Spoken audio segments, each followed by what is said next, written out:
Mikal Bridges appears to be getting ready to take a massive pay cut from the New York Knicks in a contract extension in the same way as Jalen Brunson did, and we're going to break it down. So what's up, guys? Welcome back to Knicks Digest. It's Chris here, and we're going to jump right into the video as we always do, because the Nova Knicks are out here taking pay cuts.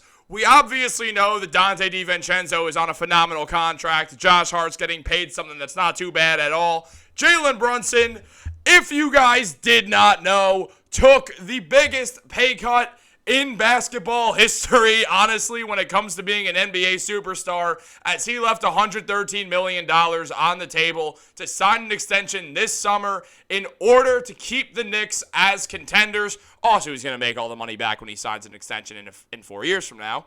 But that's besides the point. Brunson took a massive pay cut, and now recent reports have shown that Mikal Bridges is going to do the exact same thing. Now, as Mark Stein mentioned, and thank you to New York Basketball on X, also check out their most recent Paul Pierce tweet because I posted something funny on it.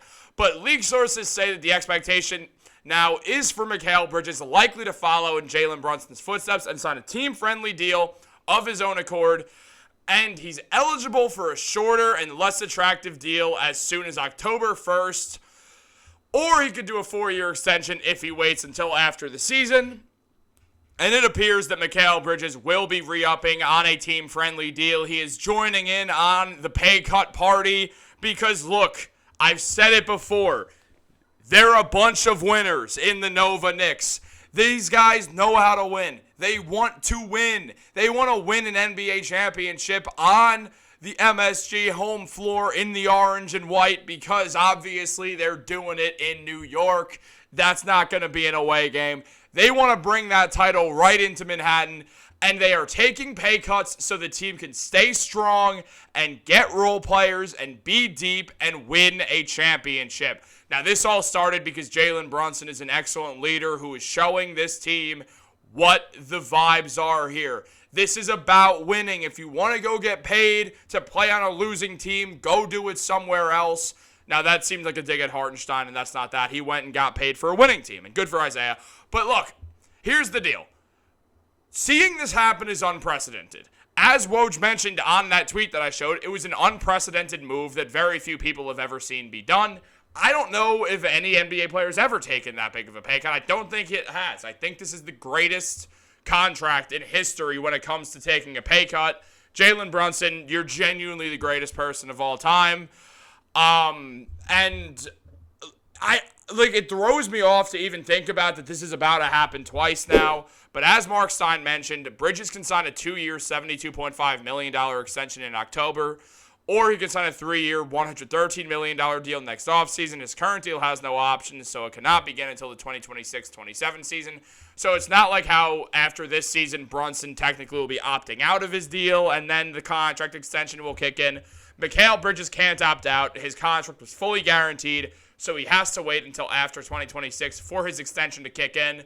And in the process of doing that, he won't be taking the max. He will be taking less money in order to keep the Knicks under the salary cap.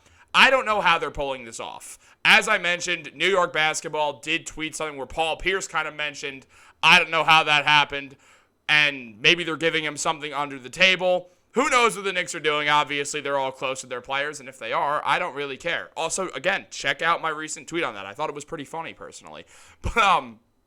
But look, here's the deal.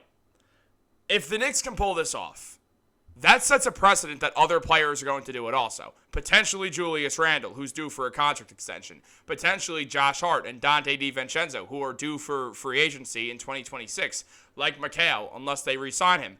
Potentially Mitchell Robinson, a 2026 NBA free agent. The Knicks are doing this to save money, so they're not going to be stuck in that second apron cap hell that they could very well get stuck in if things go poorly. So with Mikal doing this, it sets a precedent that this is not just something Brunson is doing as a leader. It's something the whole squad is going to do. And I believe it's very possible because who would have thought that Brunson would do this? Now, Ian Begley mentioned it might happen. There's been some thought that it actually could go down.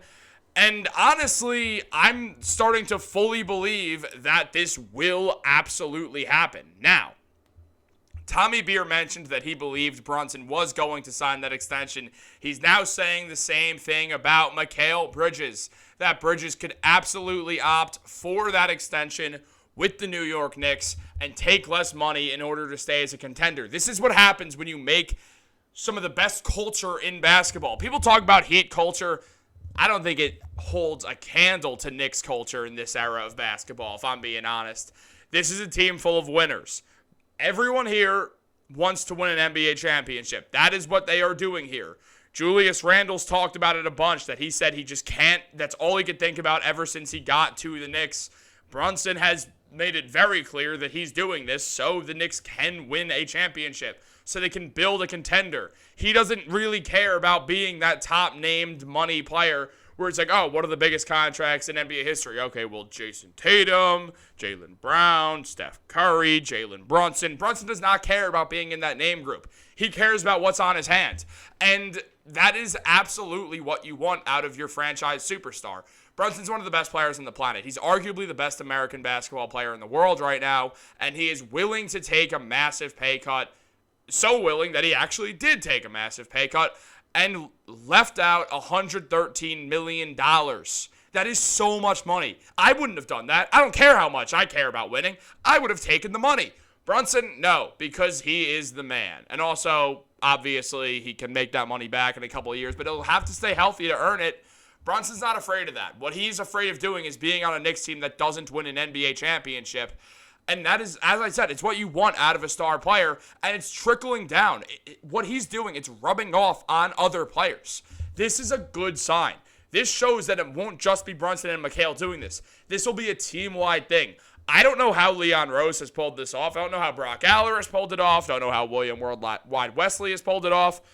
I just think this is such a miracle that this team has been able to do what they're able to do and essentially get all these guys below their market value, and everyone seems happy about it. They're just all cool. They're like, no, because we're winners. And that's really the short answer, most likely, is that it's a group of winners. It's a group of people who know each other, who want to win at the highest level, and know that if you're a winner on the New York Knicks, there's a lot more money to be made than just your salary with the NBA. Endorsements like crazy.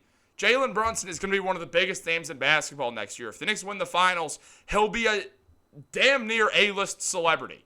That is how big the New York Knicks are. Now, it would take a lot for the Knicks to win the finals, but they are a true contender in the NBA.